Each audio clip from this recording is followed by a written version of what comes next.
কি দিয়ে দাও সাবান দি ময়লা নাকছে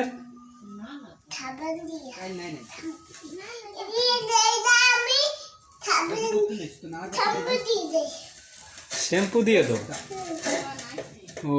বাড়ি শ্যাম্পু দিয়ে ধুইতে হয় পেলে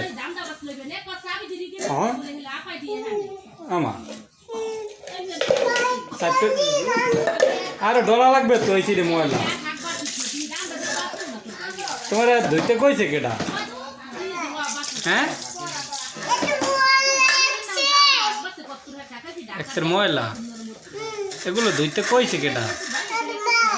মায় ধুইতে কইছে তুমি ছোড়ো না তুমি বড় মা কি কইছে